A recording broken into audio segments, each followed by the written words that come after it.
Hello and welcome to Power Reflections, a proud member of the Duff Network where we reflect on Wildbow's most dashing work as it releases. I'm Ruben Morehouse. And I'm Elliot Diebold. And we are back to talk about Pale. Yep. But Elliot, hold on. We're not the only show that talks about Pale on the Duff Media Network anymore, are we? No. Some young upstarts are chasing our coattails. Yeah. But I mean, they don't just talk about Pale. They also talk about Pact. So, hey, everyone, go read Pact and also listen to Pale in comparison. Yeah, definitely. We're very, very thrilled to have our good friends Jenny and Malia properly on the Duff Media Network now. Yeah, I mean, you heard them on our well, it was 2 episodes actually, our most recent reflecting episodes, and those were absolutely delightful. And good news for everybody who listened to that and thought, I want to listen to their show, but I just can't ethically listen to it unless it's on the Duff Media Network. Well, now it is, so you can. Yeah, and we know a lot of you draw that line. Yeah, that's a hard line that I know a lot of our fans won't cross, is they'll only listen to podcasts on the Duff Network. So we thought, you know what, how can we support those kinds of fans? Let's spread the love of the network to Pale in comparison. Jokes aside, though, like we're very thrilled to welcome to the network them to the network. It's great to have more opportunities to, work with them on all kinds of cool things. And just their show's so fun. So just go check it out. It's quickly become my favorite to listen to, and yeah, I'm excited to start doing stuff like Doof and Chills with them. Like, yes, any excuse to 100%. keep doing stuff. Yeah. Yeah. Speaking of doing stuff, I guess, is the Nice. segue that I'm going Perfect. with. Yeah. We're planning to do some stuff on a live stream. It's coming up, all packed up too. I'm really glad you followed it up on the set. I wouldn't have made the connection. Yeah. The connection between doing stuff and anything else, literally. On our upcoming live stream, we have a bunch of cool segments planned. And one cool segment that we want to talk about is a segment. Are we actually calling it this? It's going to be called My Other and Me. So if you're a fan of, Mabim Bam or I guess Sarah Zed, you probably might be able to guess what this is about. We're going to be doing a show where we try and take supernaturally themed advice questions and turn them alchemy-like into wisdom. I guess we'll just steal their bit. That's fine. We're stealing the name. This is going to be a fun segment that we've got planned that we will hopefully have a guest on for. We might do some, spooky versions of Mabim Bam segments like regular doll watch. We would call it. Anyway. Yeah. I know you don't listen to Mabim Bam, Elliot, so that joke is lost on you, but it's pretty funny. And I didn't come up with that. I think, was it Bob who came up with that one? Yeah, Anyway, it was. It's very funny. Yeah, this should be fun. I will post a link in the description for this episode. We actually have a Google form where you can submit questions. Yes. So if you have a funny question you've seen on Quora, or if you have your own hilarious question that is, magic or pale related or whatever, swing it through, and we'll be using those to sort of ask the questions and give the advice during the segment. Or if you have kind of like personal scary experiences that you want to relate to us and ask for our advice on, submit them in the form and we will happily give you advice on those things. It's going to be a absolutely delightful segment. Yeah, I'm very much looking forward to this one. Now, shall we get on with the show? We're talking about Dash to Pieces here, Elliot. 11.9 from Verona's perspective and 11.10 from A Dog's perspective. Let's start with 11.9 though, because it starts with Verona reuniting a child with its lost soul as she also chit chats with KT. I'm so here for KT. I guess I'm only just now starting to kind of understand how these Ken offspring work. And I wouldn't have thought that like this demographic of like surfing, well, no, not surfing, snowboarding and skiing, would like exist in Kennet in the summer. Yeah. So I love that it's like I love this how this represents like those people are still kind of a part of Kennet's identity and energy, even in the summer, and you can tell KT's just fucking miserable in the summer. Yeah, not having a good time. KT is a fun aspect of Kennet to get into, and I think you and I have both really connected with the idea of personifications of towns, and we've got a discussion question coming up about that. So stay tuned. But yeah, Katie is very fun to meet, and I'm really impressed by how many names Wabo was able to pull out of those 6 letters. Yeah, like I'm because yeah, I agree. Like, so what we've got Nettie, Yeah, Ken, and KT now. yeah. Like, there can't be And they many all more. fit perfectly. Like Yeah, I'm very, we were joking about it when we first met Nettie, I think it was. yeah, And I'm still expecting to meet one or two more aspects of Ken that we will see, who just have completely different names that are comprised of some variation of those 6 letters. yeah. It's really cool how I feel like what how it works is you sort of pull out the demographic or the part of town or whatever that you want to capture, and then yeah, Wobbo's ability to sort of go from that energy to yeah, building a name out of the word Kennet is very impressive. Yeah, I just have been really enjoying it. Um, So something else that happens when Verona's chatting to KT is she effectively asks the question that we've kind of been pondering of like, why are you, if Marisica or whoever had a specific reason for each of the new Kennet others, Hmm. what's your deal? And KT's just like, I have no fucking clue. Like the Carmine conspiracy is obviously not beneficial to me in any way. Um, yeah, I just think it's interesting that Ken and KT and whatever are as confused about this as we are. Yeah, like because there's been conspiracy theories thrown around that like Ken is the person they want to put the furs on. Mm, And part of the reason that didn't really ever make sense to me was because Ken wasn't around when they did this. yeah. Um, so yeah, like yeah, Ken's definitely one of the ones I can't fathom exactly how they plan to use Ken against the Kenneteers. Mm, yeah, me too. Um, it's just another one of these beats that I'm sure will resolve by the end of this mystery, but I just can't see it.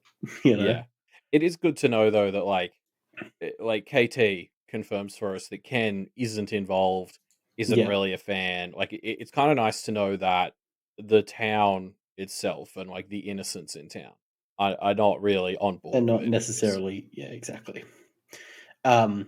Speaking of things that need to get resolved, though, Charles gets another mention here, and again, like every time I read a mention of Charles, I'm just like, why do we keep getting mentions of Charles, but the trio hasn't gone to chat to him recently? And I'm actually getting to the tinfoil zone with it, where like, there's this moment where KT kind of mentions Charles, like, oh, you should talk to Charles. And Verona says, oh, might do. Haven't talked to Charles much. And then moves on. And I'm Yeah. just like, Verona, how are you moving on from that so quickly? Like, it felt to me almost like Charles has been like warded so that the trio won't go and interact with him. Like, it felt that strange that she moved on so quickly. I like the same thought crossed my mind, but uh, Charles does come up every time they start talking about culprits and what to do about culprits and how to handle them. Charles suddenly makes the cut. So like either the warding isn't powerful enough to stop that, or isn't secured against that. But they But I almost haven't taken any action. Like we haven't seen true. Charles in, obviously discounting the flashback we saw in Edith's interlude. When was the last time we saw Charles? I think it was when Daniel was in Kent, like when Shelley and Daniel were in Kent, right?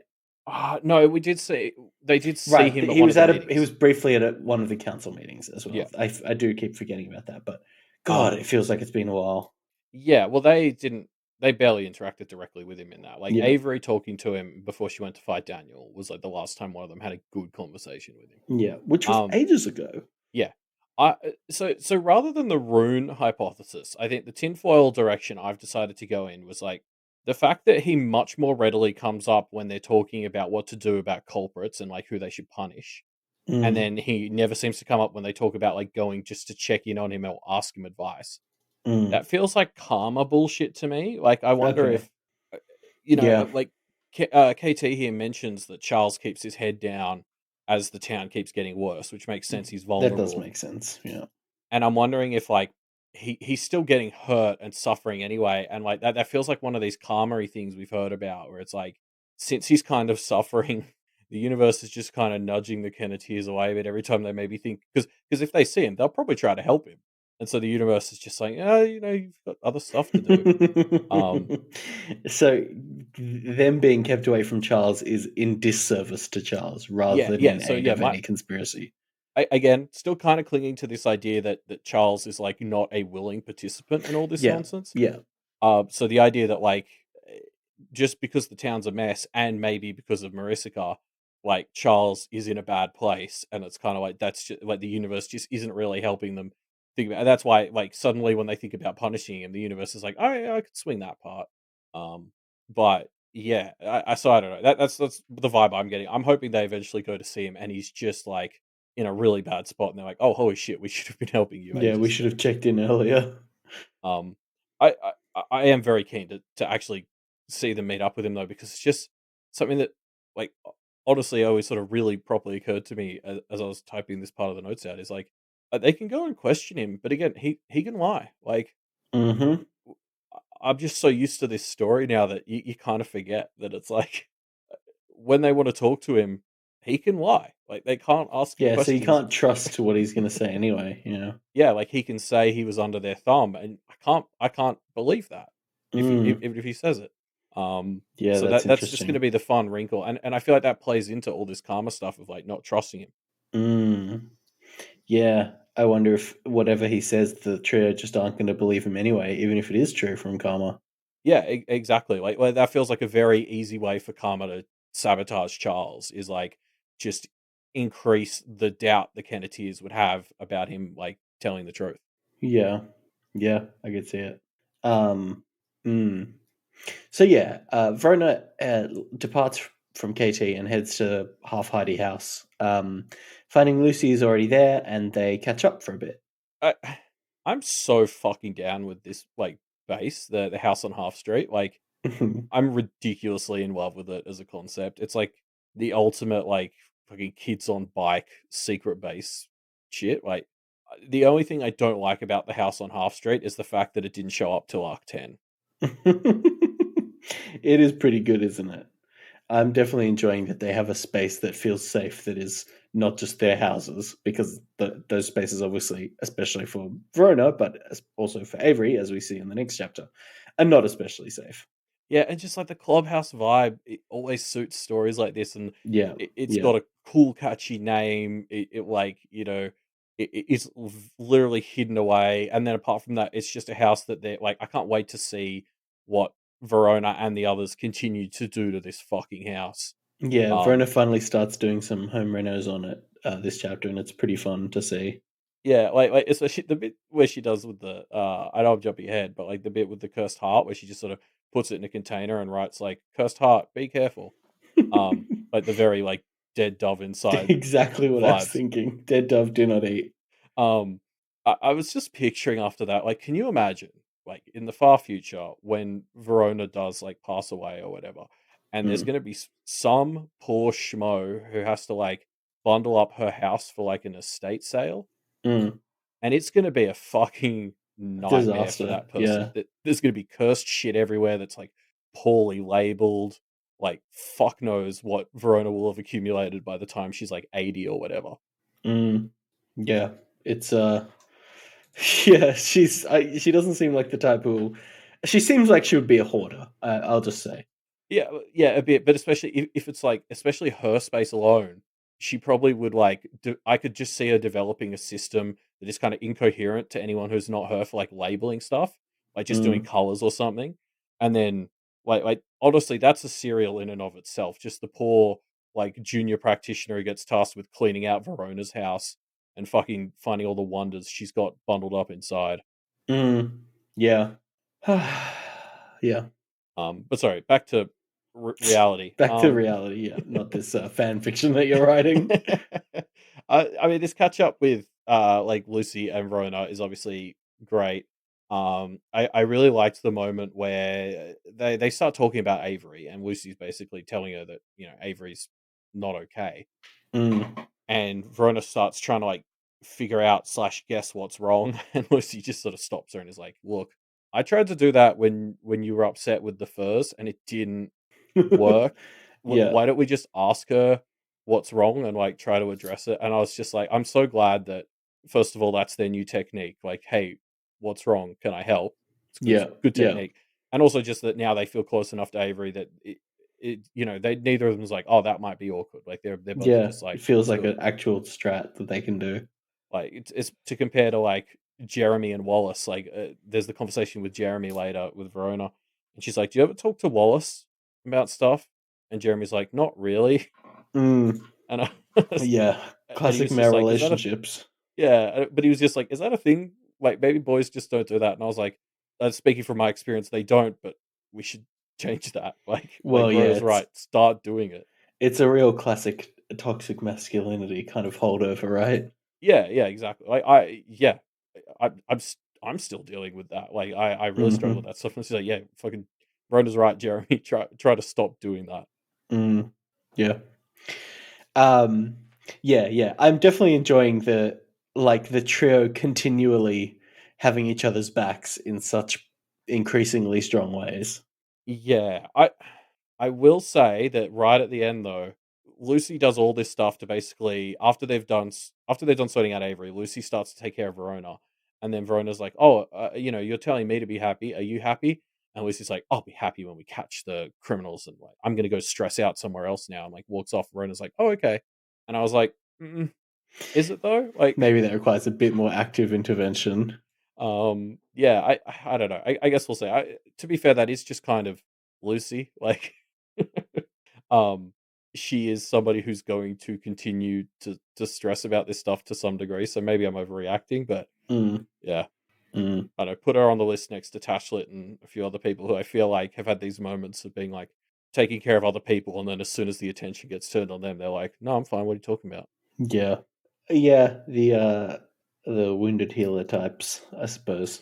Yeah, Verona Um Verona has a type.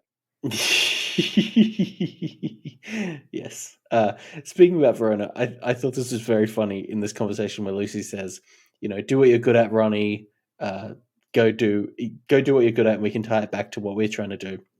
Verona says, if I took that route, I think I'd end up way in left field doing weird Verona stuff that barely had any relevance, which is great. She's very self aware about it because that is 100% what would happen. So I just think this is a good moment of Verona's self awareness being demonstrated. Yeah, that's a skill I had certainly not mastered by age 13. Yeah. Perhaps even today. Um, yeah, yeah, you're right. It's a good point that she's just like, no, I do have to rein it in a little and try to stay on task. Because Yeah. we kind of see that here. Like she does the next section. She kind of like is like, okay, yeah, yeah, I'm gonna like do this stuff. She does the bracelets last. I'm pretty sure. Like she sets up the space, then she does all the alchemy tinkering, and then she finally gets to like the bracelets. And I think Mm. that was her plan. But like you can see without that thought that that you just mentioned, like she may not have come back to doing the bracelets. Yeah. Yeah, definitely. Um, it, it's yeah. I mean, you're right. We get a practical lesson in it almost immediately. So yeah, Verona continues to nurture herself by smashing a shelf, and then she tries her hand at being an alchemist slash enchanter. Yeah, and I I really dig this part where she's like setting up the space. Like I think I actually enjoy that part more than the alchemy. Mm, But just seeing this process of how she's like taking over part of the kitchen and like, yeah, it's almost more interesting to see how she wants to work than like actually seeing her do the work, I guess. And it's tied in really well with like all the stuff. It's stirred by this anxiety she has about falling behind and not being powerful enough, and it adds this kind of frantic energy to all of her like procrastinating to set up her environment. I found that very relatable, and it's the sort of thing that isn't usually captured in stories. Like it's the first sort of part that would get dropped in editing, I imagine. Um, mm, so I just really like seeing it get tackled here and get some focus. yeah, definitely. Yeah, it's yeah, it's nice. It's nice to see. But moving on to the alchemy, I really enjoy the vibe Verona has here of like fucking like really hacky like farmyard version of alchemy where she's like using these like cursed pipes and using runes to fill in the gaps and just like it's such the like street scrapper version of alchemy that she's doing. It's very Mm. fun. Yeah, it's very it feels very like improv alchemy, you know? Not a lot of prep work goes into it, but a lot of like freestyling things to try and make it all hang together. Yeah, well, and obviously we're going to continue to talk about this towards the end of the chapter, but like Verona's very much someone who studies systems, not like, you know, does any rote learning. Mm, So it's part of that experimentation feels like to it's like she understands how the normal version's meant to work, so you kind of learn more about the rules by fucking with it. mm, Um, so like I kind of feel that's part of it, as well as just the fact that she's making do with like all this weird, all these weird leftover supplies that she's using. She also like she gets fire and she's like, yeah, fires. I get how fire works. I'm gonna do smoke just to see like cram some extra learning if the system's in. yeah. And she creates anti-smoke, which is like what? It's wild. And I can't wait to see. That feels like one of those things that's going to come back in, like she's going to have a bottle of anti-smoke somewhere. And I don't know how that's helpful because Yeah. What does I that feel like the even person that mean? counters is Lucy, and I don't understand why we'd need that. But yeah. Mm, yeah. Um, uh, Verona also, as she's thinking about alchemy, she brings up something which I don't think we'd kind of clicked onto the importance of.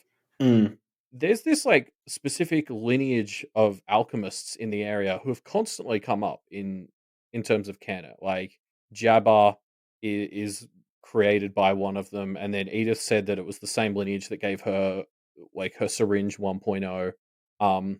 Sig was also scarred by an alchemist. It's unclear if it was of that lineage as well, but um yeah, I don't know. Like it like this lineage of alchemists keeps coming up, and I'm like, okay, that Verona's right. They've come up like 3 or 4 times now. This has got to be building to something. mm. Yeah, it's an interesting point. If they're coming up a few times, maybe there is a payoff that's coming up. I hadn't really clicked onto it, but it makes sense. I don't know what it could be though. Yeah, definitely. I want to talk about this trapping Sig thing because, like, I guess we kind of knew it was coming, but it still feels sad. Like we had that Sig interlude, and Sig didn't seem very actively malicious. Just seems kind of tragic. I mean, yeah, the thing that's wild about Sig is like Sig is intelligent and like aware and was able to like connect things and process thoughts, but there was like a lack of emotion Mm, in Sig's presence, and it's almost like I'm kind of curious to see if, say, they do capture him and decide he's guilty or whatever the fuck. Like, what do you like? Like, because you can't. Sig doesn't feel like something that has emotions and can like grow in that way. So, like, I don't know. To me, like, I much rather do like restore like or rehabilitative justice than punitive. hmm. And like, how do you? I don't know how you Yeah. would start rehabilitating someone like Sig when, like their like mental faculties are so different to Well, like a human. and from what we can tell, it's not like they've done anything actively wrong, right? Like, what things has Sig done wrong? Well, it worked for Edith technically, but like, But what does that yeah, mean? Just kind of took Edith's orders? I mean, she was in charge, right? yeah, like that's where it comes in. Like, were there motivations? Like, did Sig just do this because she's a fire spirit and she was in charge? So like, let's just do what she said, or Yeah. and, yeah, does Sig have motivations? Does Sig have is Sig capable of feeling guilt? Like, I don't really know. I think not based on the interlude, but yeah, I don't know. Yeah, it's gonna be cool. Like, I actually can't wait for them to capture Sig to try and like see how the hell they approach the problem of like first interrogating and then like potentially disciplining Sig Mm. because that those feels like wild questions to answer. It's so weird to think about. Like, you're right. It doesn't really make sense. And then obviously on the other hand, like Liz gets a lot of mentions in these 2 chapters. Like she doesn't actually show up as far as we know, but um, she gets mentioned a lot, and like she's going to be the other one, just because we know she's afraid, and we also know she has a history of quite successfully uh hurting people who try to corner her. So, like for the exact opposite reasons to Sig, trying to deal with her is going to be very fun as well. Mm. Yeah. Like she's a Yeah. legit danger. Oh, yeah, totally. I mean, we don't know really. but she seems like a much more active participant. Yeah, I would believe so, just based on what we've seen of her.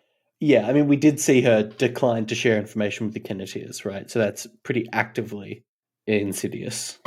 Yeah, but again, like as an opponent, she's going to be so fun because she has her Kenneteer form. So it's like she's going to be able to pull a lot from them if they try to come after. Yeah, I can't wait for it. Yeah, I think it'll be quite fun to see. Yeah. Although, having said that, sorry, no, this is a segue, but they're talking about. Well, here's the direct quote. Tell me who this springs to mind, Elliot. Conjuring and summoning, creating others. Edith, in her way, had been created, shaped. Does that make you think of any particular character who we haven't seen in a while? Because it doesn't make Verona think of any particular character who we haven't seen in a while. Oh, I mean, to be fair, she does say there is a glaring hole in the tools we have available to us. Like there is one field which is just Yeah, empty, yeah, and she never quite gets around to naming Charles. But I feel like the text is intentionally like, yeah. It must be right. Yeah, they have to be. They if they don't go talk to Charles soon, I'm gonna stake my whole life on there being a ward around Charles. yeah, no, because I think this is the moment where Verona does think, because she's the one who sort of says to Toad, like, and to Avery, like, we need to talk to Charles too. Um, so I actually think this is the moment where she sort of is like, yeah, we need to see him, which whatever it takes.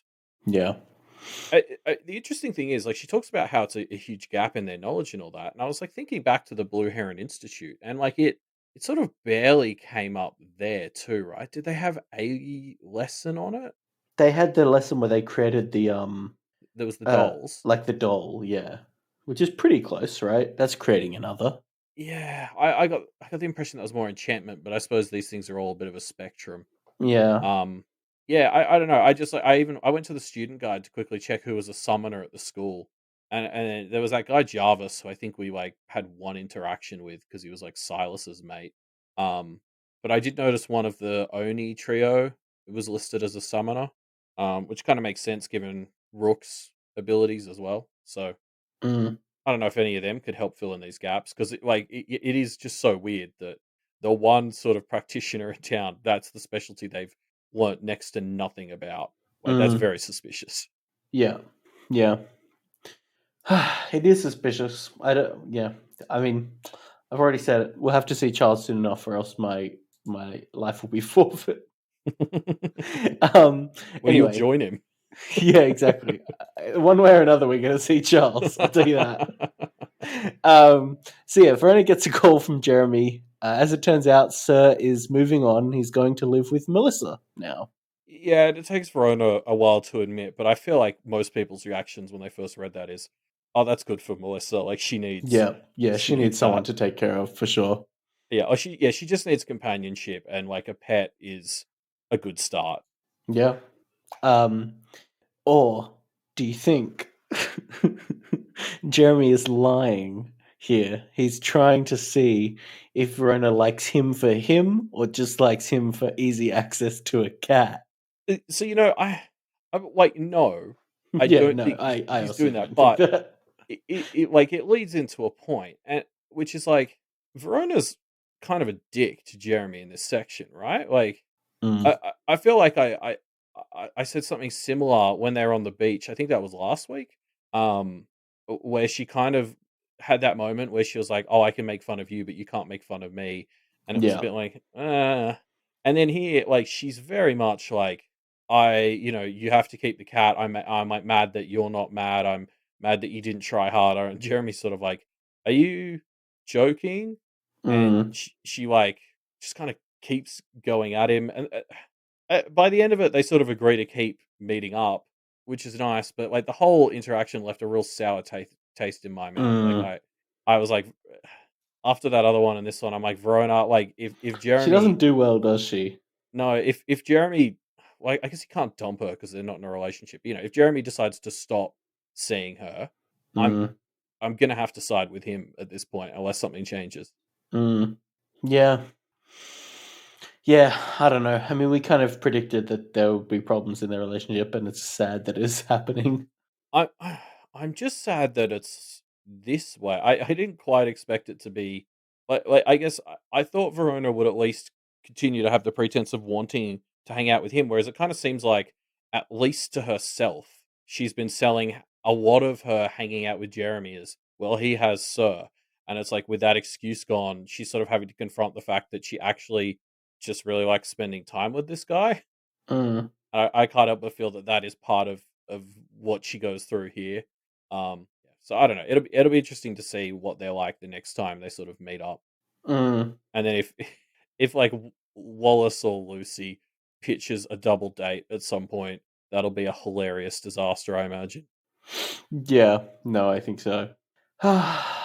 Yeah, it's I don't know. It's we'll see how it plays out. But you're right. There have been a few flags, specifically red flags that have come up. Yeah, I just don't like it because I'm usually so aggressively pro Verona and everything, and just as this not relationship, as this situation with Jeremy keeps going on, I keep being like, "Oh, Verona, I'm less and less on your side in this." Mm, yeah, yeah.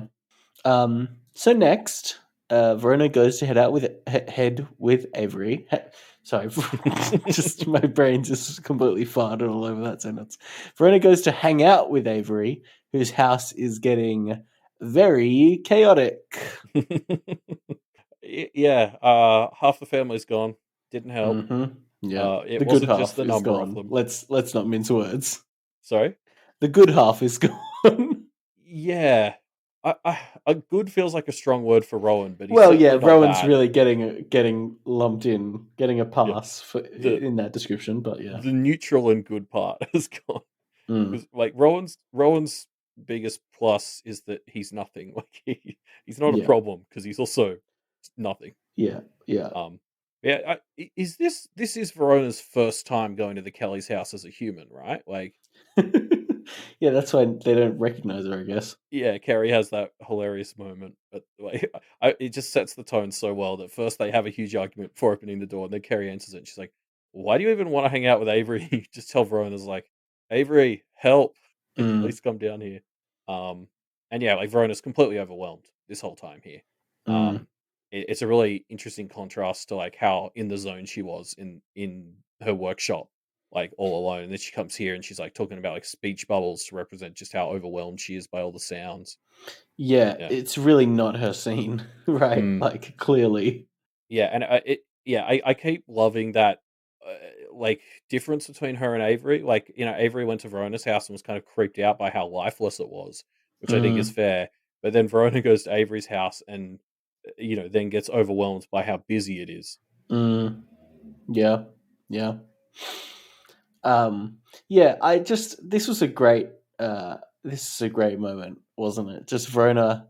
I mean, over this and obviously the next chapter as well, pulling a lot of really strong kind of friendship shit. It's just great. Like, they obviously had some trouble as they were getting started on their Kennetia journey, kind of being supporting each other. There were obviously some bumps, but they've really smoothed out. They're really turning into perfect friend supporting machines, and it's great. Yeah, yeah. I don't think they're quite at perfect yet, but you're right. They continue to get better and just yeah, be better. I can't think Mm, of a better way to say it. They're just so heartwarmingly caring and nice and mature about so many things. Like yeah. the moment here where so Verona has obviously she's been making these cool new bracelets we haven't talked about yet, but she basically has got like the anti augury stuff onto a bracelet that they can wear on the sly, and she Mm, gives that to Avery, and then just as a just because present, also gives her like this extra little bracelet thing, which like I think is coded as like the sort of lesbian like flag colors, mm. and it's just like you can tell the effect it has on Avery. Like, remember when Avery found those little badges in the library in Yeah, like yeah. 9.8, and it just made her And it day, and you could really just connected tell to her. Yeah. yeah, Verona just coming out of nowhere and doing this just because, like, must have blown her away. Mm. Um, yeah, like they're just good beans, these three. Yeah, they're doing great. Um, speaking of great, uh, Declan is here, and Verona tries to tutor Declan, and Hmm. I don't want to spend too long on this because those of you who are in our Discord know that this is talked to death in our Discord. But uh, Verona sort of has this practice here of not teaching Declan the content, but teaching him, How to take exams, yeah. basically.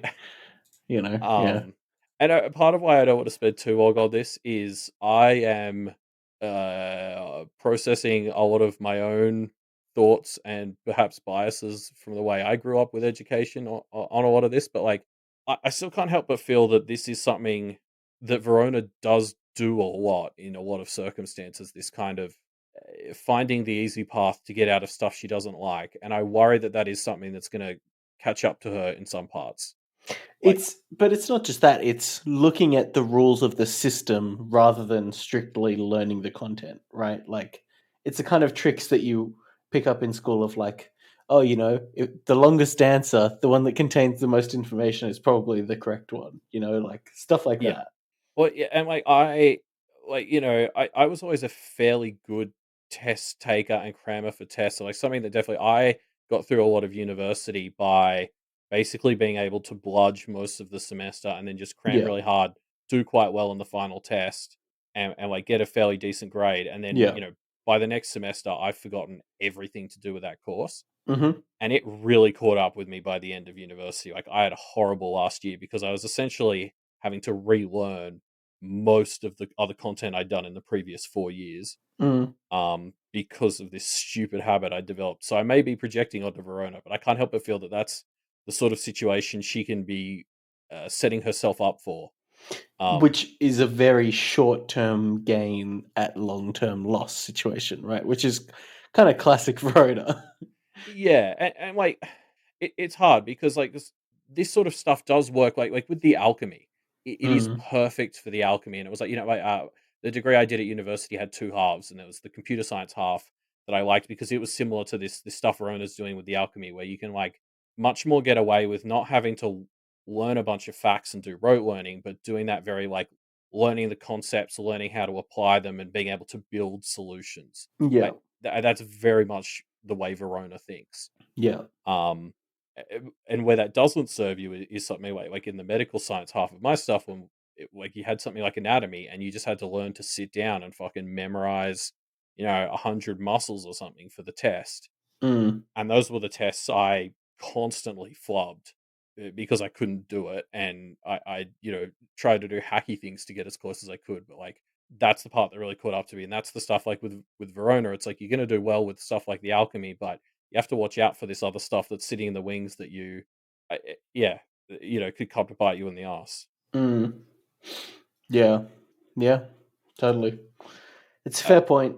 I mean, with the Declan stuff, you don't know, because Maybe it's this like is what will help get through to him or something, but, Yeah, there yeah. is the argument that, Declan's already in summer school, which was something I hadn't picked up on for a while, but like this is summer school. It's still not working for him. What Mm. Verona's suggesting is better than nothing. Mm. But like assuming Declan does need to learn the biology, which is kind of its whole own other argument, like the worthiness of him knowing the content. Mm. Um it feels like Verona sells this as much more of a positive thing than I feel like she should. Mm. She sells it as like the cool way to do it rather than the like, if you're struggling, here's an alternative way to do it. Yeah. Yeah. I mean, there's obviously ways that this could be undeniably positive if it helps kind of break down a barrier for Declan and gets him to engage a bit more. But you Yeah. know, you're right that it's also setting up uh, bad bad habits. Yeah, so yeah, like we'll see. I'm just trying to think of like an aspect of her life where I feel Verona does take these sorts of easy roads a bunch, and try to think about how that could come together in this story, and I can't think of any. So maybe I'm just projecting a bit.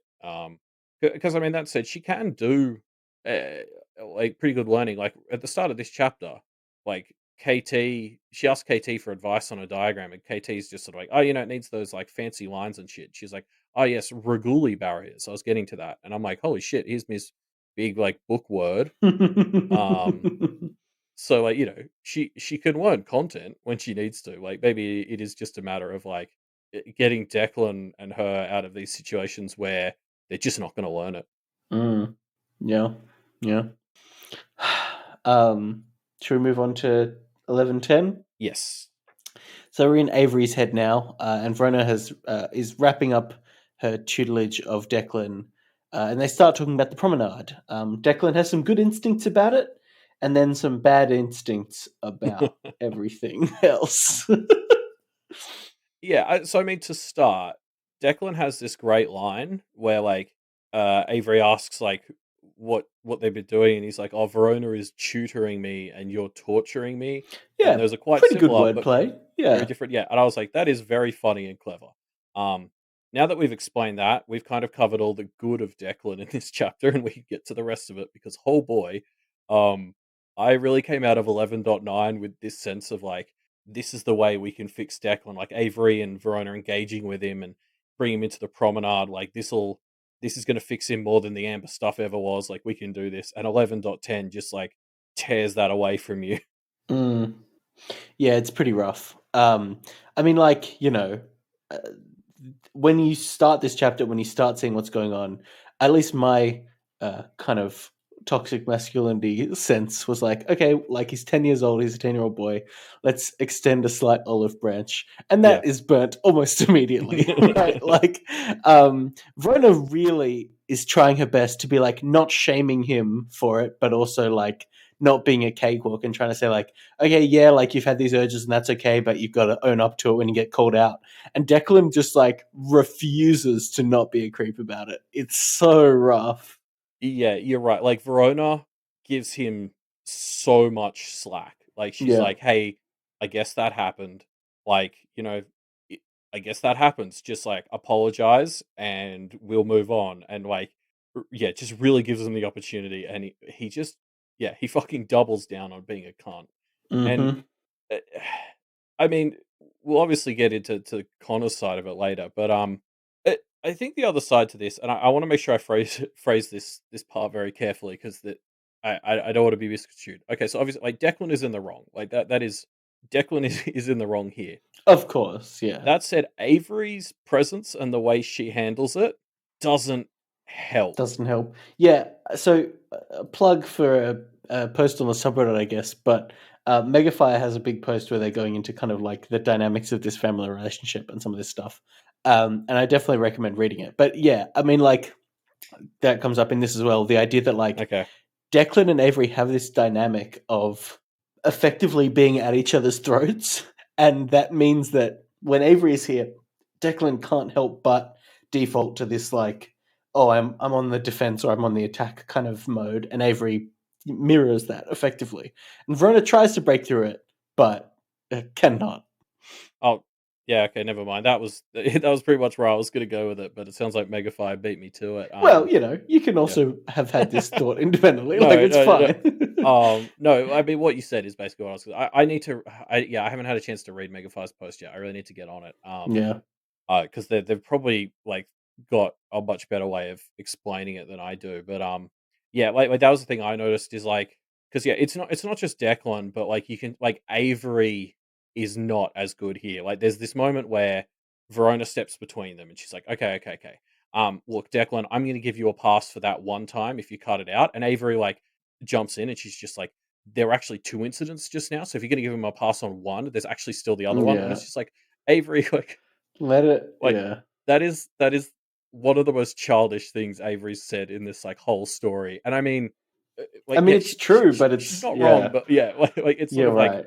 yeah, it's not helpful. Like this is that all that stuff we sort of we sort of talked about with Lucy to an extent, like this idea that like you do need to push and stand up for yourself and not cede ground, but then like sometimes you could push too far and make things worse, and that's not quite what Avery's doing here. Like this is much more Avery and Declan are stuck in that pattern of their siblings. They have a dynamic, Mm, and it's fucking with their ability to progress. Like mm, I guess it's that whole thing. It's like one of the first things we ever heard from the Kellys was I think it was like Connor was like, if we let you kids decide the punishments for each other, this place would be terrible. And it's like that is true. Like if you've That's got not what history. Avery's really asking, is it? Oh no, but it touches on the whole idea that it's like when you have history with someone, it's hard to get past that history and Mm, like uh, be objective doesn't feel like what I want, but it's the closest I can get. Like, but like it's like Avery here can't necessarily help Verona de-escalate and actually try to fix this problem because she's stuck in the history she has with Declan. mm. I don't know.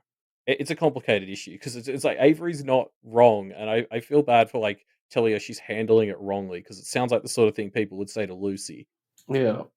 But it's like there's this really thin line where like sometimes though, you being counterproductive, and I feel like Avery just sits on that line in this situation.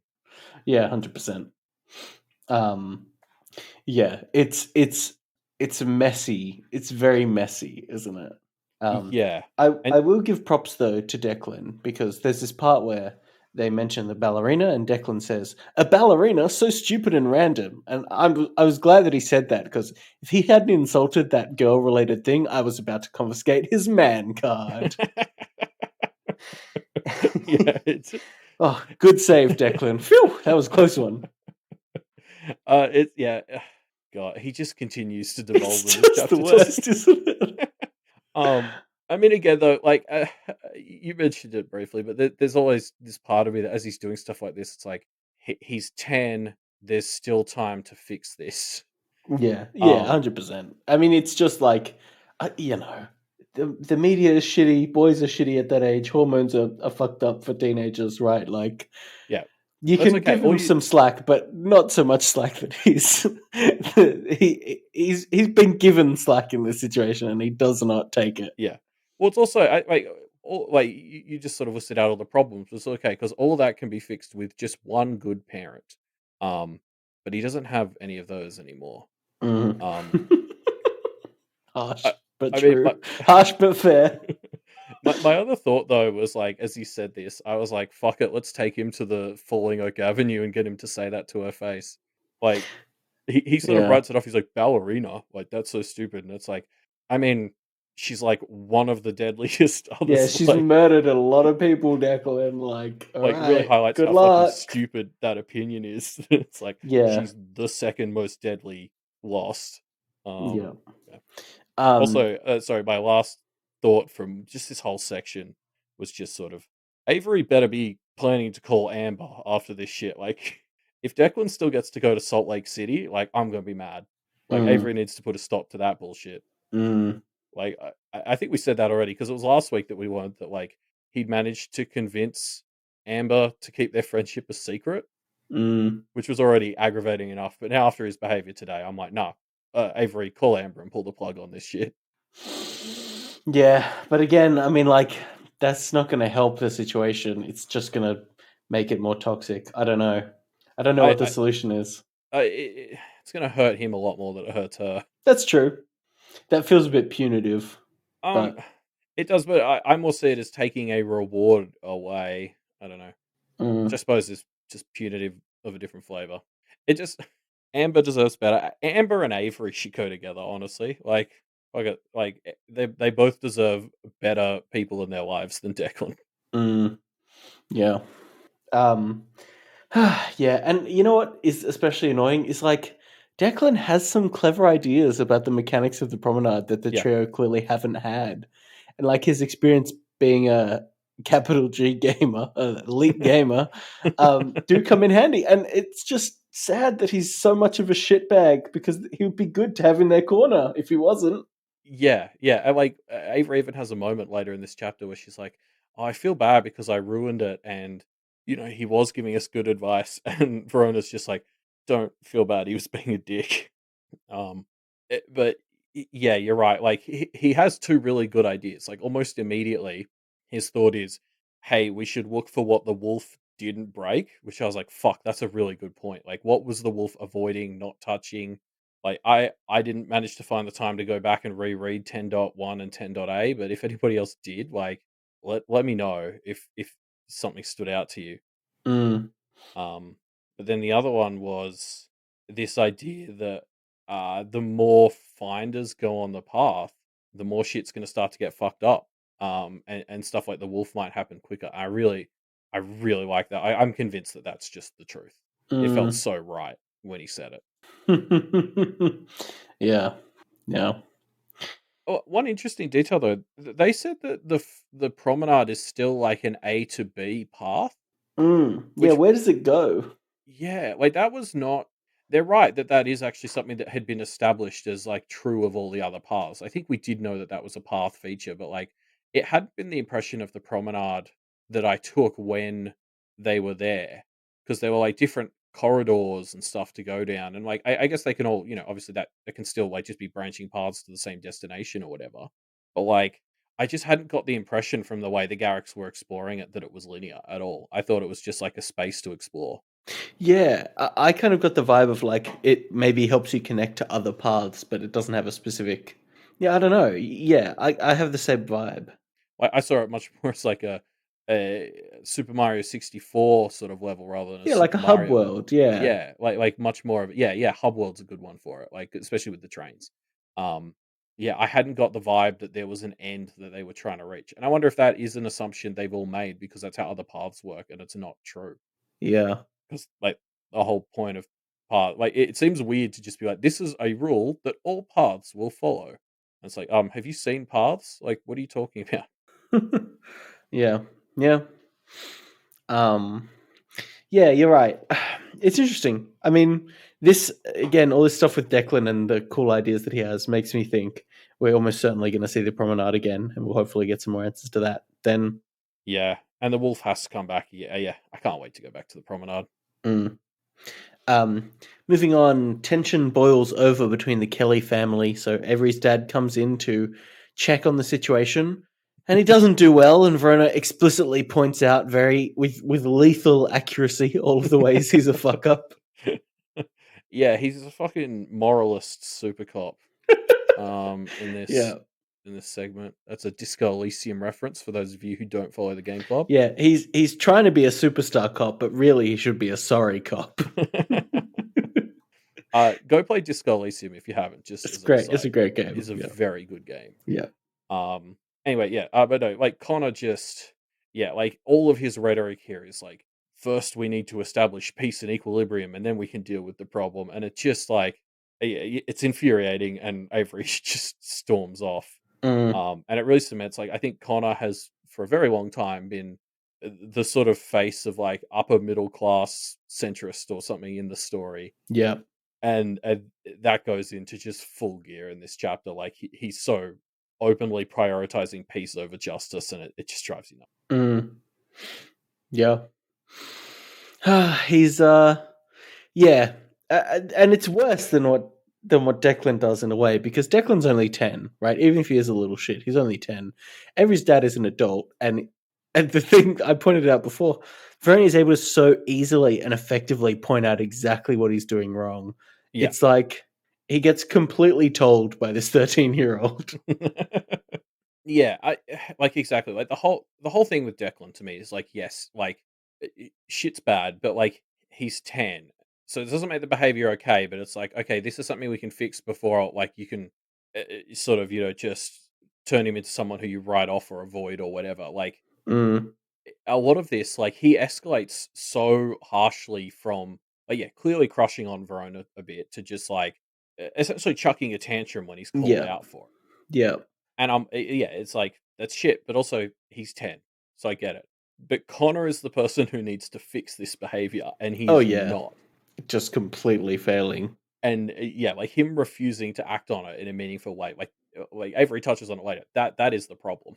Mm, Like Declan is almost a symptom at this stage. Like when he's an adult, he becomes part of the problem.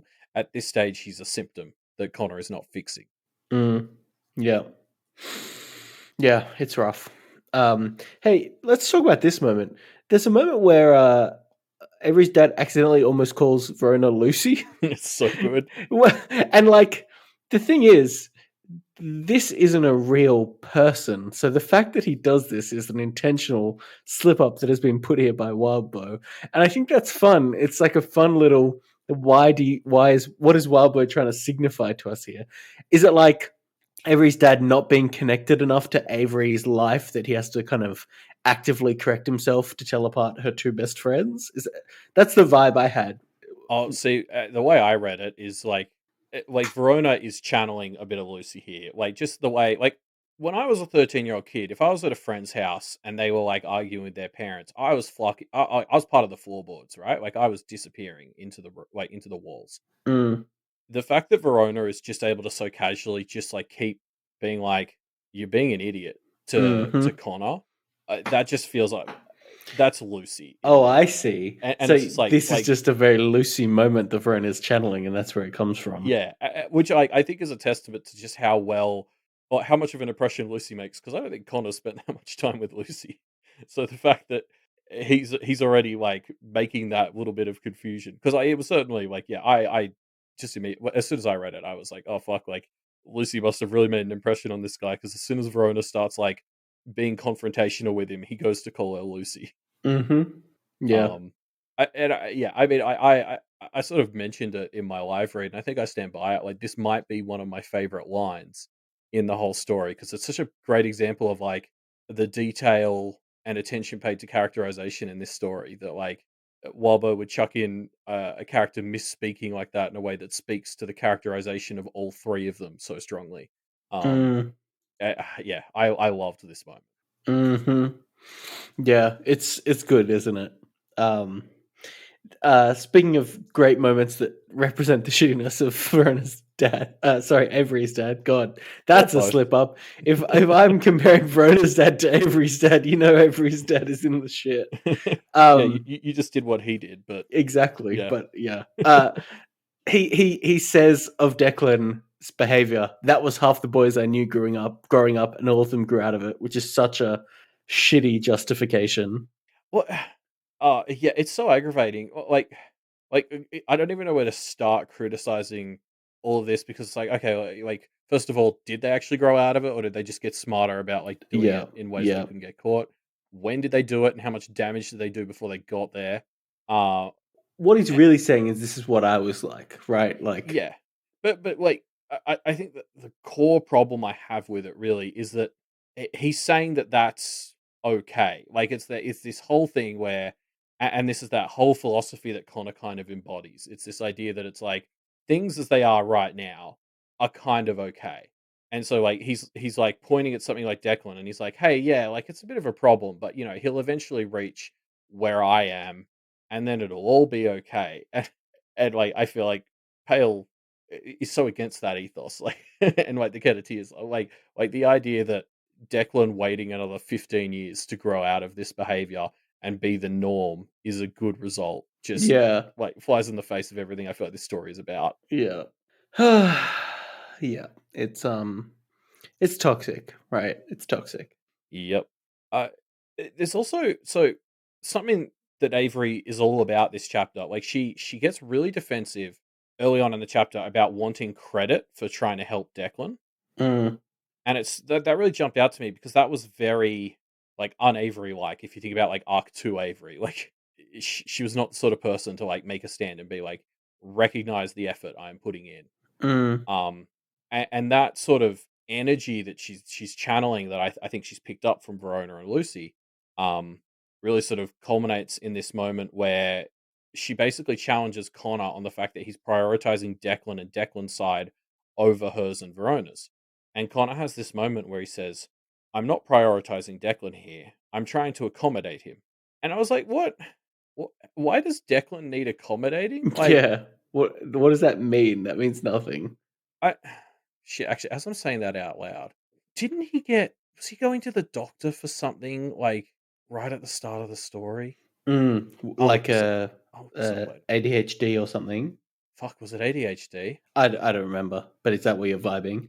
Fuck, I googled it. Yeah, no, no, yeah. Okay, yeah, he got diagnosed with ADHD in like arc 3. Hmm. Um, okay. Oh god, that recontextualizes a lot of the conversations I had on the Discord about the Declan learning stuff. Um, yeah. Okay. No. Okay. So that contextualizes as well, like this accommodating It him. contextualizes the accommodating line. Yeah. Yeah, but also he's saying this to like his daughter that got like seriously depressed and was probably heading for a really bad end very quickly because she wasn't a priority. Like, just the idea that he can just sort of brush off her concern about being prioritized, a, like what, a couple of months after she was like in a seriously bad place for not being a priority was just like, I was like, fuck this guy. Yeah, it's pretty rough. The Like, I guess like Declan maybe needs accommodations, but like so does Avery. Like, oh yeah, Yeah, it feels like a retroactive justification, to be honest. yeah, or it kind of speaks to the way like I guess Connor has boxed Declan in a special spot because of his diagnosis or something, as opposed to like Avery never really got a diagnosis, and then I guess he just assumes it's all fixed now because she has a friend or something. Mm. So it's just like that part of her life is no longer a concern. Um, I'm just worried at the sort of willful way he's kind of disregarding it as a problem now, because it's no longer an active problem. Like it speaks to that whole ethos he's exhibiting here. Yeah, it's I don't know. Yeah, it's the ethos of like if it's not actively on fire, it's fixed, Yeah, right? yeah, yeah, Yeah. exactly. Um yeah, I don't know. I mean, I feel like we have a lot of points. Y'all can't see our notes, but basically we've called out almost every single line that every stat says, and there's a lot of thoughts about how it's shitty. I feel like we could talk about this for ages, but we might be just kind of going around in circles on it. Yeah, I do want to say like the one of the last words I want to pull out is it's one of the lines you'd originally pulled out Yeah. where you just sort of say like, my primary concern is not just dealing with Declan but also making sure that we can as a household address this, and like all this stuff he says about like maintaining equilibrium and being calm, like it's just wild to me that the equilibrium of Verona being straight up assaulted and Avery being livid is like an okay equilibrium for him. Like Yeah. just as long as you're quiet about it, Yeah. then it's fine. Especially like Verona as the victim here, he so quickly goes to "We don't need your input," and it's like, well, she is the one that your son like hit, so I think she gets a say. Like, yeah. Yeah.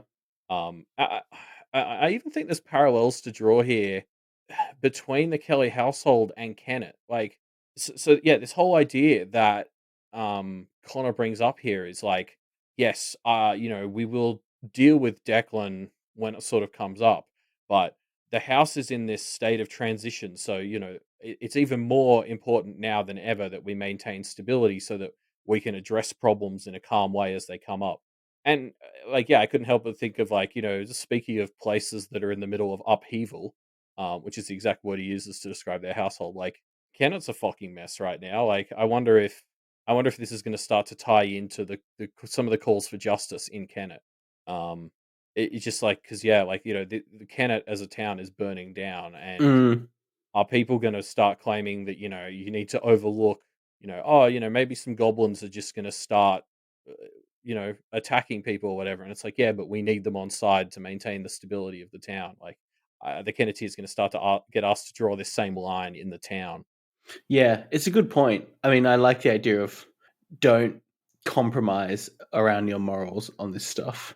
Yeah, yeah, well, yeah, just the idea that it's like, oh, we can let stuff slide because we need their help right now. It Mm. never sits easy with you, particularly in this story.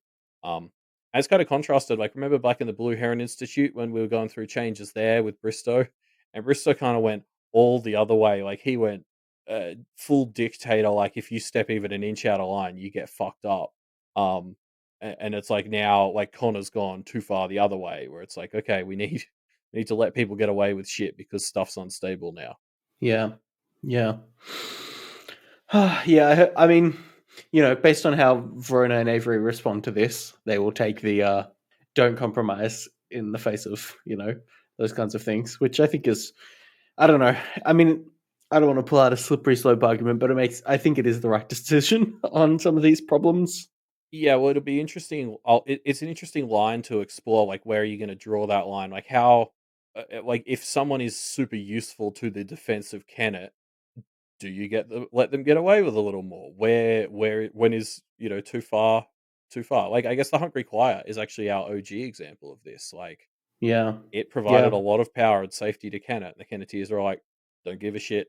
It's bad. Let's get rid of it. And will they maintain that perspective as the town keeps quite literally burning down? Yeah, I mean, they've maintained it with Edith. I think they're doing it, which is So good. speaking of, I assume she's comfy in that basement. Yes. Haven't heard a peep out of her, so I'm assuming it's fine down there. Like, I mean, we're making so much fuss about how they forgot Charles. I mean, she's getting, well, I was going to say food and water, but in her, for her, probably just food. Um, yeah, I wonder how that's working. Like, poor Matt. Matt hasn't just been Mm. left with the care of her, right? Like, that's not fair on him.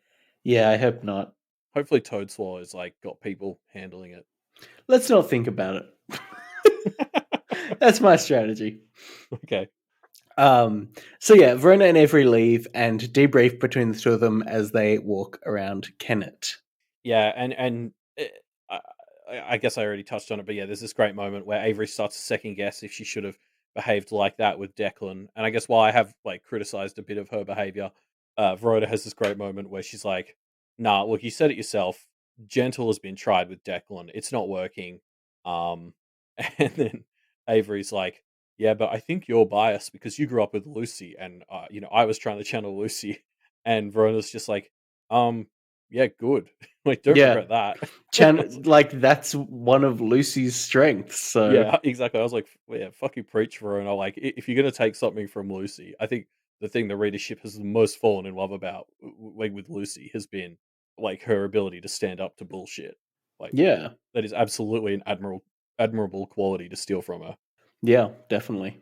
Um, but yeah, like the melancholy around this scene is pretty strong. Avery has made up her mind, and having just seen the scene that we saw, it's fair enough that she's made up her mind. But yeah, she's almost certainly going to leave Kennet, and there's definitely this like tinge of of sadness in it, or melancholy. Yeah, but I mean, I was so glad that she's already come to this realization because I feel like we came to it before Sheridan and Rowan and her mum even started moving out. We're like, she can't stay here. Like, even if say we woke up in an even more magical world next chapter where Declan was suddenly fixed and was a good person, she still got Grumble, Connor, and Kerry. Like, there's Yeah, nothing redeemable about this household she's in yeah, at the it's a moment. rough situation to be Um, in for sure. and like even if they all stop being shits, it's like as the oldest now, she's going to get lumped with extra responsibility, Mm, and it's just like wait this this is what always happens to Avery. Is it's just like she gets extra shit dumped on her that isn't like what she vibes with. Um, so yeah, like I was very glad that it didn't take her like uh, like Verona and to have a full on meltdown before realizing that actually she needs to get out of there. And so yeah, but yeah, it sucks, but like, she's gonna, I guess, stick it out for 2 weeks and then she can leave and it'll all be fine because all the deadlines will happen in 2 weeks and then everything's gonna be happily ever after. yeah, Um, so also, it'll all go great. we know she can't stay in Kennet because there was like the whole like no girlfriends for her in Kennet thing. Yeah. So it's just like there's like a myriad of reasons she needs to leave, and I'm glad she's. I feel like the Avery of Arc 2 would have gone through hell to stay here because she had two friends, and like after Olivia, she was Mm. not in a position where she could leave two friends who are like magically tied to her. Hey, so Marissa told her about the no girlfriend in Kennet rule. Yeah. Do you think Marissa is the one that's making her parents get separated to get Avery out of Kennet? Oh, I mean, like again, we can play the did the Yeah, fairy do true. X game like till fucking sun comes down. Like, yeah, like it's always a possibility. Yeah, that's fair. I think yeah, it just for me, it actually shows a huge amount of growth for Avery that she's in a position where she can seriously consider leaving Lucy and Verona because I think she would have she wouldn't have been able to do that at the start of this story. She was so she needed friends and now she's confident enough in them as friends that she knows she can go somewhere else and they'll still be in her life. Yeah. uh, so the last bit from this section before we move on is just I don't know if we've mentioned it yet, but obviously at one point Connor was considering hiring Verona to tutor Declan, Mm. and I don't think she's still going to get that job. I don't think she still wants that job. Yeah, did she ever want that job? I think she was considering it at the Mm. start of the chapter, like very early on.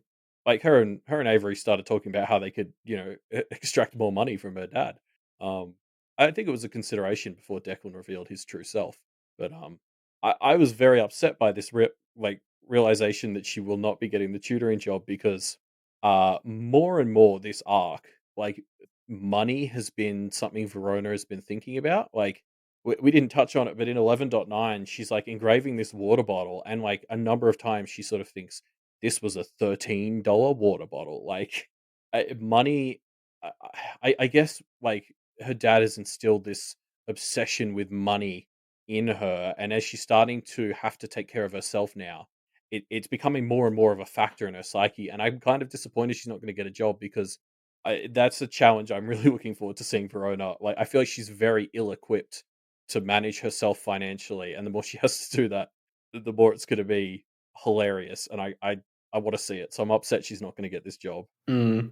Mm. Yeah. Yeah, fair enough. Her relationship with money is obviously pretty rough.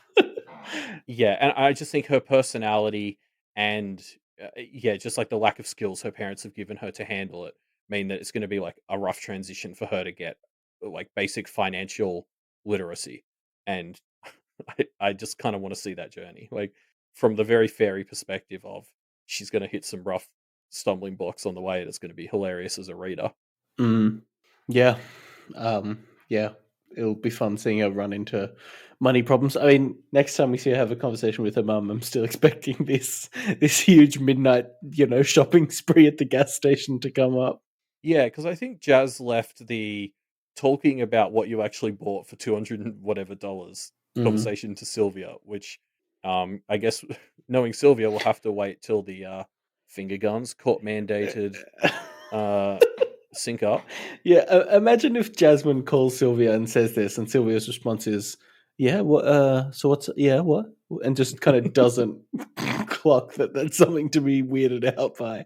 It would make so much sense.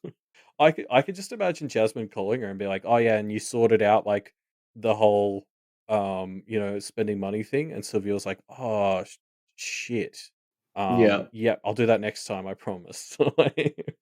Or very, oh wait, I thought you were gonna do that. Mm, yeah. Ah, Sylvia. Oh, let's not write fan fiction about her being a bad parent. Let's give her a shot. Anyway, so yeah, they head along, Avery and Verona, and they come across a little goblin plot. Toadswallow is going to set a car on fire with innocents at risk. Yep. Not only is it dramatic, but it also serves as yet just another chapter where we go from the goblins of the Kelly household to the literal goblins, and the literal goblins come out looking better. Mm-hmm. Yeah, no, it's pretty good. But yeah, so Toadswallow is plotting for a positive purpose. He's going to catch this spirit, and it's a fun beat. Although, well, it's like Toadswallow refuses to give them information, but he asks for trust, and it pays off, and it's all great. And I'm kind of like, that's great, but I hope this is not establishing a pattern of Toadswallow asking for their trust and then placing blind trust in him for things, which is obviously kind of potentially abusable. Yeah. No, I see that, but I'm just so willing to give him even a couple of these just because I imagine he's still in that phase. He's got to establish his power, and especially with these three having like deposed the last leader of the town justifiably. But like they've said, so many of the Kennet others, oh, especially the new ones, are quite nervous after the Kennetiers pulled that move. So I feel like anything Toadswallow can do to like establish that they trust him, like his rapport with the three of them, I think was probably a big selling point for him as a leader. Like the fact that he has uh, like his mouth in their ear. Um, so yeah, I don't know. I see why he would have motivation to do it.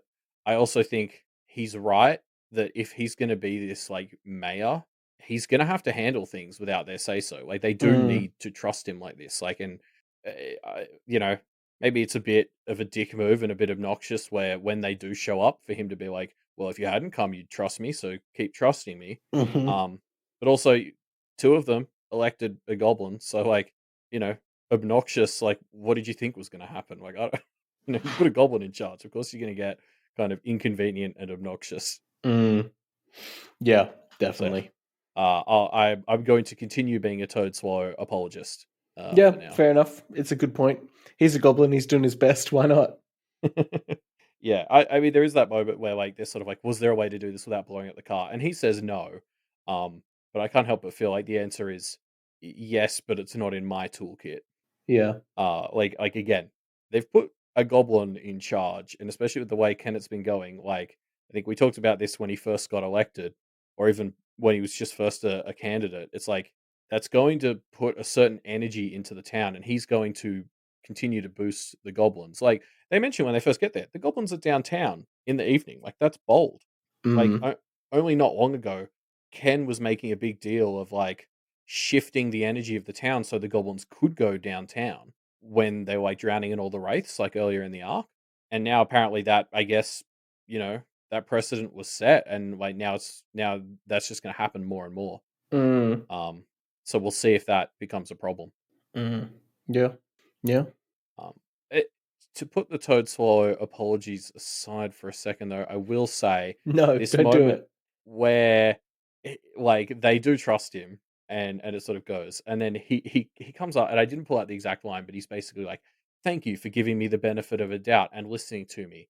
You know, I will, make it up to you." It's basically it just touches on exactly the shit Avery went through and what she talks about with Snowdrop and Verona on the way to the goblins Mm, to the point where even even Avery is kind of like, okay, that is suspiciously on point to like everything that I'm dealing with right now. mm, Um, that it feels like Avery eh, makes the same leap that I did, which is they've kind of been assuming that Liz is the one following and watching them. Um, but it's got to have been Toadswallow, right? Like, I think Toadswallow has been following Verona and hence Avery since they met up like all day. Interesting. Um, I think probably doing some recon for because he knew he's going to have to meet with them today. So I bet you that's he's been watching her probably for the last day and a bit just to make sure he's prepared. That is interesting. I didn't think that, but I really love the idea. Just because, especially like we've been told Liz is scared, and it's bizarre to me that that would manifest as Liz constantly following and Following them. watching Verona and Avery. Yeah. So I've kind of sold myself on this idea that actually Toadsaw is the one who's been following them for the last day. I like Um, it. I really like it. And again, remember, one of the first times we met Toadswallow properly, like after the awakening ritual, I think it was when they were walking to John's house and he just sort of rolled out of a bush and was like, Mm, "Yep, I've been listening to your whole conversation and this is my dramatic entrance." And it's like that's totally what he's doing here. This is the literally the first fucking move we saw him pull in the story. mm-hmm. Yeah. Yeah, it tracks. Um Now, of course, this chapter ends with some very exciting news. Verona says, "We wanted to talk to Charles, so hopefully it's going to happen." Yeah, and not just that, she's turned it into a full-on group meeting. Like I remember when they were talking it out with Rook, they started really subdividing these tasks, and there was a bit where it was like, "Oh, Yeah. Verona can go talk to Toadswallow," and I think at the time both of us were like, "Alone?" Mm, And luckily Verona sort of cottoned onto that at the end of the last chapter, and she's like, "I need to bring Avery with me," and it looks like Lucy's joining too. So, uh, yeah, I'm very excited for this to be a full team affair. mm, yeah. Like, there's so much to cover in this meeting. Like, we've got to do. Yeah, we want all three there to back each other up, especially because he can lie. Yeah, oh, but not just even with Charles. Like, also with Toadswallow, they had a lot to talk about with Toadswallow. They've got to get Yeah. the okay from him to, like, didn't they? They needed to talk to him to get the okay for like Nicolette to spy on the town, Mm, which is a fucking sell and a half to make. mm, I think there was something else. I think it's to get Liberty in. Like, yeah, like this is going to be more than a chapter of a meeting, surely, because mm, it's like they've got to talk to Toadswallow and Charles both about a shitload of stuff. yeah. And Toadswallow and Charles are going to come in with their own bullshit. I'm sure. Like Toadswallow's not just going to like listen and then say yes. He's gonna. He's too savvy a businessman to just give them stuff for free. There's going to be weird shit he asks in return. Yes, indeed. Which will be, yeah, fun to see. Yeah, I can't wait. But yeah, that's the end of these chapters. No extra material this week, but we do have some pale predictions that were left in our pale predictor form by our community members. I'll pull mine out first, Elliot. Mine is Sure. from Manukos, a new name in the Pale Predictor game. Um, so they have said, we all know that Lucy getting Wallace thrice on Spin the Bottle was very sus, and Verona was talking outside the cabin. We get a mention of a particular moth on a web, or a peculiar moth on a web. So the prediction is Lucy asking Wallace out is somehow playing into Mariska's hand. And I was kind of making allusions to things like this with the Avery's parents thing Yeah. from before as well. Like, if Mariska is one of our big bad conspirators, I'm fully expecting we will have a scene where the Kennetiers realize, oh shit, these things that we didn't realize were actually Mariska kind of subtly leading to something.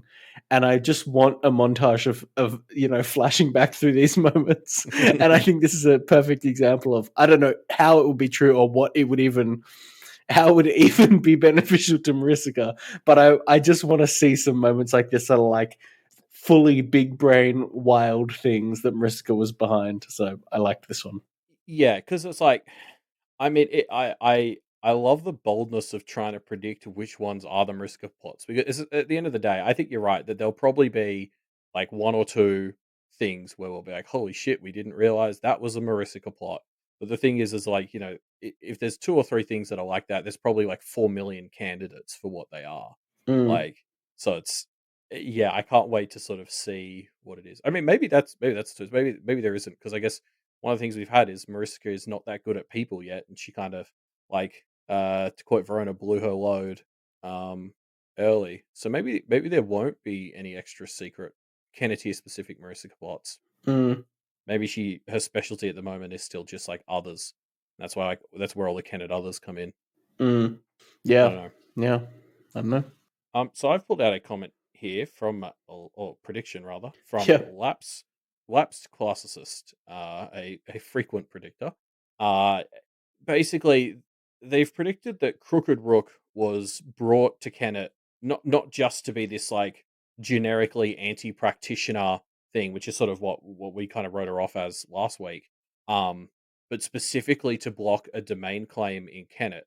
And the Lapsed Classicist sort of points out, like, Edith made that big show when they first got back of supporting Verona getting a domain, and they like bought that Mm, property and everything. yeah.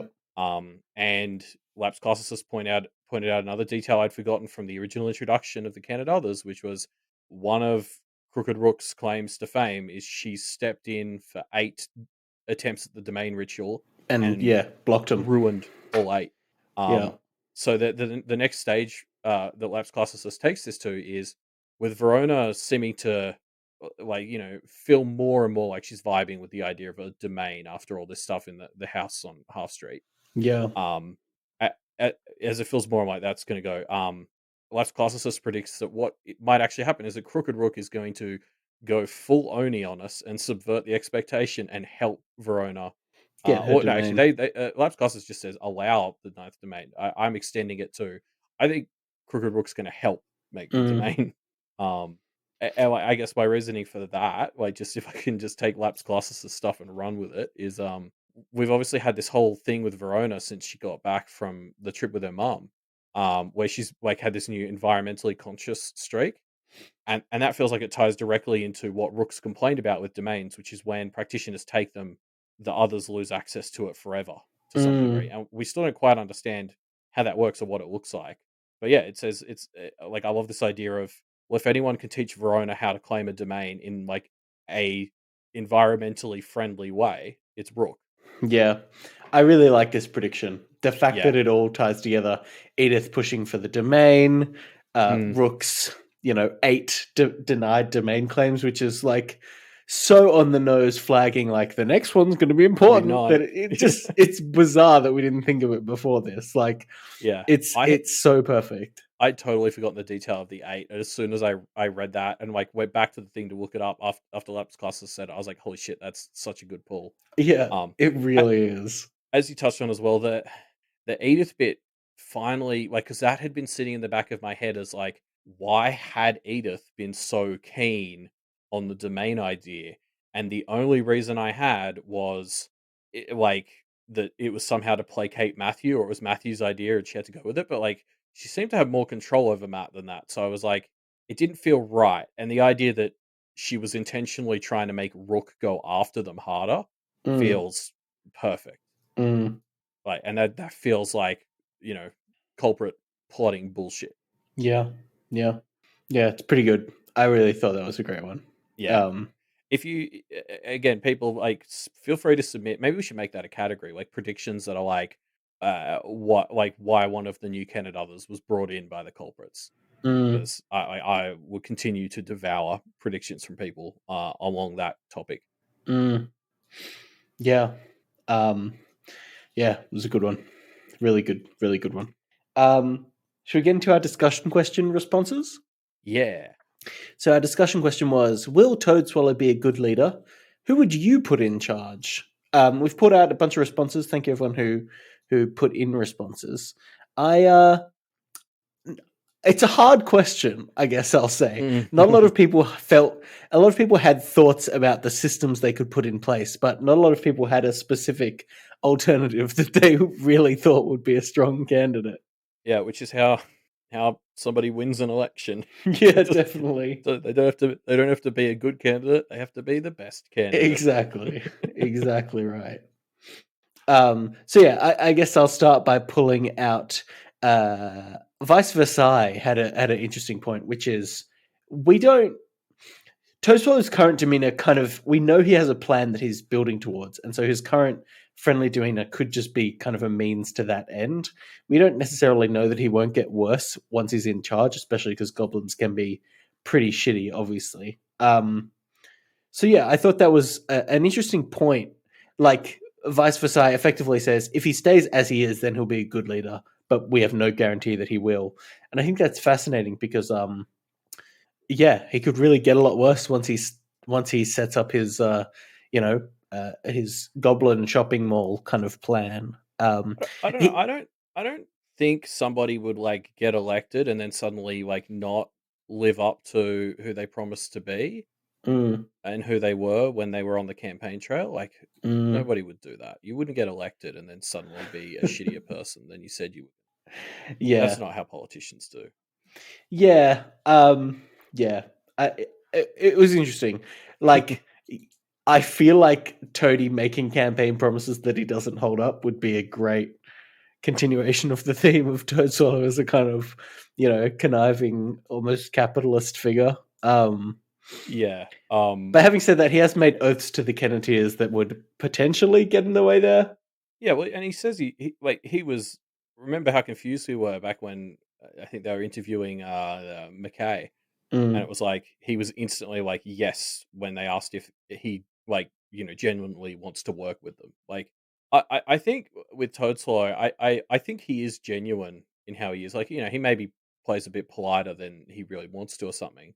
Um, but I feel like the factor we overlooked whenever we've talked about his market is like we saw the fairy markets. They're pretty awful. Like kids get traded there. Like we took that lesson from the end of Arc 8 of like, oh, the fairy are poor and they're struggling to survive. And it was like, yes, that's true. But also, those courts do horrible, horrible things mm, all the time. So, like, this goblin market, I guess we sort of wrote it off as like, oh, well, probably wouldn't be as bad as the Warrens. And Toslow's trying to do a good thing. But, like, uh, the more I think about it, the more I think about like what the other courts were like. And I'm like, actually, that's not a very admirable goal, yeah. really. Yep. It's not, is it? I mean, I don't know. We don't know, I guess. But you're right. It's fair to assume there'll be some dodgy things going on. Yeah, I feel like if he's really aiming for a goblin flavor of the fairy courts, it's like neither of those is encouraging words. Like, yeah. Yeah. We got an answer from I'm easily impressed, who basically sort of says they wouldn't put one person in charge, but they wanted to form like a series of essentially subcommittees to keep each other in check. Lots of like, yeah, checks on power and stuff. Mm. Yeah, which I mean, it makes sense, but it doesn't directly answer the question. And also thinking about like having experience with lots of managers where more you don't want more managers than people, right? Like it's going to Yes. cause problems. Um, Speaking as somebody who works in a bureaucratic hellscape, and Ruben knows some of the stories that They're I've terrible. shared. I wanted to suggest that you could bring some of them up, but they're really rough, y'all. I think I might have talked about a few on our Discord, but yeah. Mm. Um, Yeah, so go to the Discord. It's free to join. I work in what I would describe as bureaucracy's final form, and like yeah, that was what concerned me about I'm easily impressed. Sandra is like I've been in meetings that were a committee to decide something, and the committee ended up deciding that they needed a committee to decide if the committee should keep going. Mm, So like exactly. I worry about like basically this town doesn't have enough others for me to think that committees and subcommittees are needed. There is something to be said for just letting one person steer the ship. Too many chefs can be a problem. mm. Yeah. Yeah, definitely. Um, yeah, I don't know. I kind of would worry if there were too many committees, it would be either nothing would get done or there would just be kind of weird infighting and weird stuff. Yeah, and it's just I, I don't know. Like honestly, like the thing with committees to me is like it so often leads to things not getting done because what happens is what like when all the voices are heard in that way, it can just sort of mean that you don't reach a consensus. Mm, And like obviously having one person in charge opens it up to perspectives not being heard. So it's like I mean it's a problem that humanity hasn't solved. Like, you know, if you give everyone a voice in committees like that, you can lead to the point where you can't get anything done. If you mm, put one person in charge who can do everything, they will not consider every perspective. Like yeah. So I don't know. mm. There's no correct answer. Yeah, definitely. Um, so yeah, to continue the responses, we got one from Meiji Hao, who effectively makes the point that it would kind of be hypocritical to advocate for what Pale is kind of talking about, um, the idea of tearing down systems of exploitation that already exist between practitioners and others, and then replacing it with advocating for Toadswallow, who is effectively a capitalist, which is another exploitative system. So they talk about maybe practitioners being involved, but that kind of takes us back to the first exploitative system. So yeah, there's no real solve, and I want to include this because I just thought it was a fun kind of going down the path of trying to figure out a better solution and realizing they all kind of have exploitation built into them somehow. Yeah, and that I mean that's true of governance like in so many ways. Like it's like we were just talking about. It's like, Mm, big democracies with a ton of checks and balances can just mean that stuff doesn't happen as quickly as it needs to. On the mm, other hand, I think everyone would agree that there've been dictators who weren't great in history. mm, So, yeah, I mean, I guess this leads directly into our last answer from Manukos, who's making their second appearance this episode. Um, who, yeah, basically sort of says like, yeah, democracy is the best option. So, Toadswallow was voted in, so he is the best option. Um, and John would have also been a good candidate, but he wasn't really running. mm, And then yeah, Beard of Valor I think responded to Manacos's stuff, just sort of pointing out that like technically democracy or the status quo is what led to the status quo. mm. Um, Yeah, yeah, yeah. which yeah, it is the battle I constantly find myself doing internally with the idea of democracy is like the problem with democracy is it is almost designed, or it's not designed, but it's almost built in a way to leave minorities behind because it will go with what the majority thinks.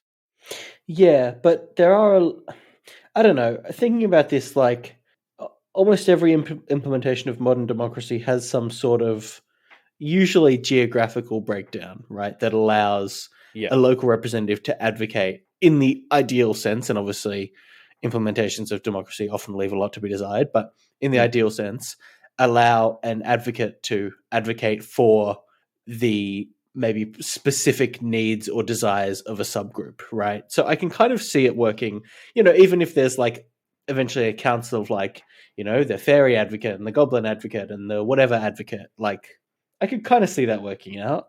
At least there's a option, there's a possibility for it to work out. Yeah, yeah, that's true. I mean, we've seen the Can It Others sort of group themselves in the past, so yeah, there's probably rooms for that. Like, a small council. I got the impression from to backtrack a bit. Like with I'm easily impressed answer. I got the impression like when you start talking about subcommittees and stuff, that's like too many. But yeah, a council of a prime number like 3 leaders feels like you start to get somewhere. Mm, I don't know. yeah. I just yeah. Again, this is not a solved problem. there's always there's a problem with every implementation that we've come up with so far. Mm. Um, yeah, yeah. I mean, and this is the thread through all the discussion question answers is here's an option. Oh wait, here's a problem with it. Almost everyone had that exact same Yeah, reaction. yeah. But thank you everyone for giving it your best shot. It was a tough question. We've decided to go with for our new discussion question a much more creative and not easy but solvable, I guess, question. Yeah, this harkens a bit more to the types of discussion questions we used to run in Deep Impact, Mm, which we used to do quite a few, like basically creative writing prompt questions yeah. is what this feels closer to. Um, which this one is. Now that we've seen both Nettie and KT, what do you think one of the offspring of your city's spirit would be like? So, I don't know, where you live, where you grew up, like I guess, just thinking about where you live, like what do you reckon some of the city spirits might come across as? Yeah, I think this is obviously we were both very grabbed by the idea of a city spirit in this way. So Yeah. I'm eager to, yeah, to hear how people might personify their own cities. Yeah, on just this extension of Ken that I feel like is the really brilliant part because Wildbow didn't just make Ken, but he made it so Ken can split off into like significant demographics of the town. Like yeah, like people like the snowboarding visitors or like the people from the poorer more drug addled part of the town. Um like when I met KT, the first thought in my mind was like in the town where I live, it's a Mm, university town and like the difference in the busyness and vibe of where I live when mm, university is on semester and not is huge. And especially like obviously with corona the last year and a bit, like the town has been noticeably dead because the university went all distance education. So like everyone what about half the town left. Um mm, so I can like I was immediately picturing like what my town's equivalent of KT would be, which is like yeah, the party uni student sort of vibe. mm. So I'm yeah, I'm hoping to see the same sort of thinking from yeah, all of our listeners. Yeah, yeah. Um, cool. Well, leave your answers to the discussion question in the discussion thread, which you can find down below. Yes. You can also find that link that I mentioned to where you can submit questions to my other and me. Mm-hmm. So if you need advice of this supernatural sort, or you've seen a funny internet question asking for supernatural related advice, send it our way. Yeah, definitely. Please do.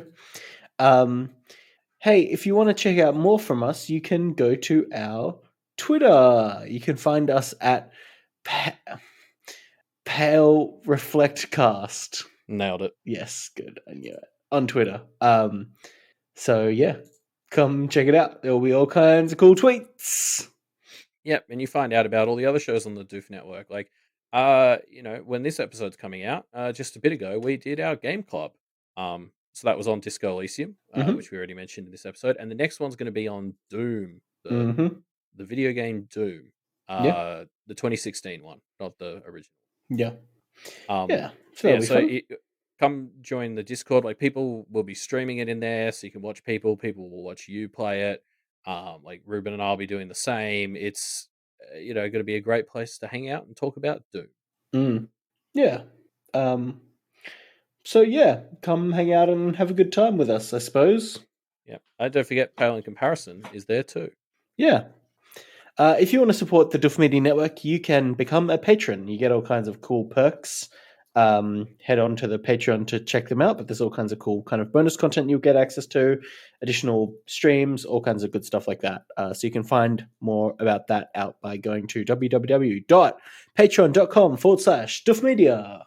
Yes, I think it is not quite confirmed yet, but Exclusive. probably about like just under 2 weeks from now, we'll hopefully be doing that first Doof and Chill with Malia and Jenny, Mm, which would be like a cool I think it's usually like a meet and greet sort of get to know them sort of thing. And those ones are always a hoot. So uh, yeah.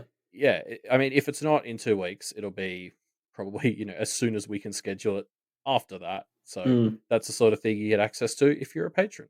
yeah. Definitely. Um, while you're on Patreon, by the way, why not become a supporter of Wildbow by going to patreon.com/Wildbow and giving him some support in exchange for all the great stuff that he creates and puts out? Yeah, otherwise he's going to have to go back to tutoring Connor's kids. Yeah, that's what he used to do. This story is all his way of kind of processing his trauma from that. um, yeah, so I guess with that, we'll see everyone next week for, I mean, presumably more Arc 11. Mm, yeah, presumably.